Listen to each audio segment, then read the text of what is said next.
হরি ওম তৎসৎ। জয় মা দয়াময়ী। জয় গুরু। ঈশ্বর দর্শন কথা।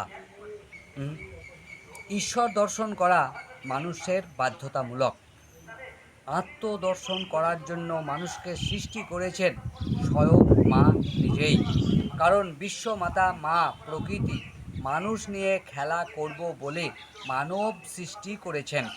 সেই বিশ্বমাতা মা নারী স্বরূপা নিজেই নারী হয়ে আমাদের গর্ভধারিণী হয়েছেন।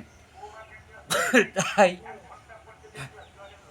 সনাতন ধর্মের মানুষ দশভুজা দুর্গা শক্তি মায়ের পূজা করেন।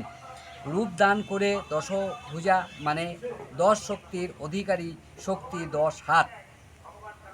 দুর্গা শক্তি মহামায়া শক্তি, যা বিশ্ব প্রপঞ্চের সকল কিছুকে ধরে আছে। এই মা শক্তি। দুর্গা পূজা করা মানে দশ মহামায়া ভেদ করা, আর দশ মহামায়া ভেদ করার শক্তি কেবল মানুষকে দিয়েছেন স্বয়ং মা দুর্গা শক্তি। মা প্রকৃতিকে কথা বলতে স্বয়ং মানুষই পারে। আমি আগেই বলেছি, কাম প্রকৃতি মূল চেতনা। মা প্রকৃতি কাম হয়ে আমাদের চেতনাকে ধরে আছে। সেই কাম চেতনায় প্রতিটি জীবকুল বাঁধা আছে। তাই পশুকুলটা আমরা কাম চেতনায় ভ্রমণ করে এসেছি প্রকৃতির বশে। আবার মানুষে এসেছি কাম চেতনায়।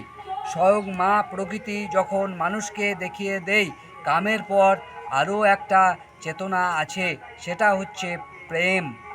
মা প্রকৃতি যখন মানুষকে প্রেমিক সাজায়, তখন মানুষ প্রেমিক সেজে মায়ের ভক্ত হয়ে মায়ের পূজা করে।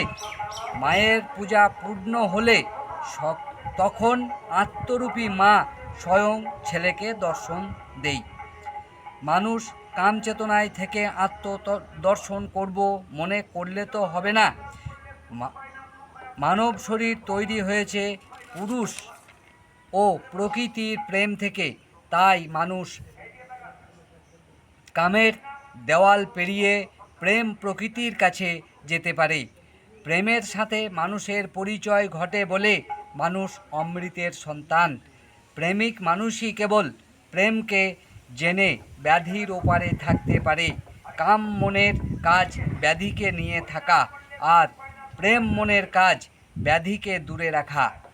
কেবল মানুষটা মানুষ হতে হবে। সেই মানুষকে কি করে ব্যাধির ওপারে রাখতে হয় গুরু খুব ভালো করে জানে।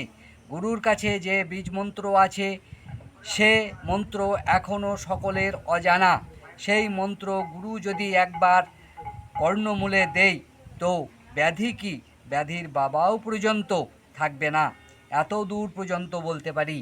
ব্যাধি মুক্ত হলে ঈশ্বর দর্শন করা খুব কঠিন কাজ নয়।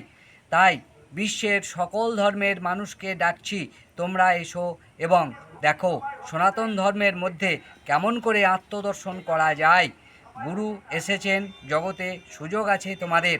কারণ আত্মদর্শন যতক্ষণ না হবে ততক্ষণ জীবের মুক্তি নাই।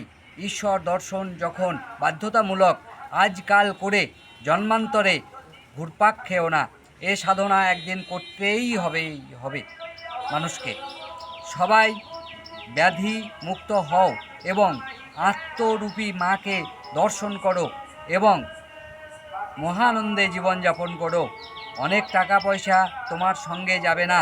নাম যশের কাঙাল হয়ে জগতে নারী সুখ ভোগ করার লালসায় পড়ে থেকো না। নাম যশে থাকা মানে পশুকুলে বসবাস করা। নাম যশের কাঙাল যারা, তারা জীবনকে উপভোগ করার থেকে দুর্ভোগে ভোগে বেশি। কালে কালে গুরু এসেছেন মানুষকে উদ্ধার করার জন্য। একালেও সেই গুরু এসেছেন কি করে আত্মদর্শন করা যায়, তোমাদেরকে সব বলে দেবে। জীবনকে উপভোগ করো ভগবান রূপে। কারণ মানুষ আত্মদর্শন করে ভগবান হয়। মানুষ তুমিও একটা ভগবান। তোমার মুখের বাণীটাই ভগবান। একে আগে শুদ্ধ কি করে করতে হয় গুরুর কাছে জেনে নাও। অতীন্দ্রিয় আশ্রম উপলাই, মানুষগুরু সহদেব মণ্ডল, মা অনুরাগী বৈরাগী, ফোন 95 64 13 15 33, শিষ্য আশিস মণ্ডল। আবার কি লিখব?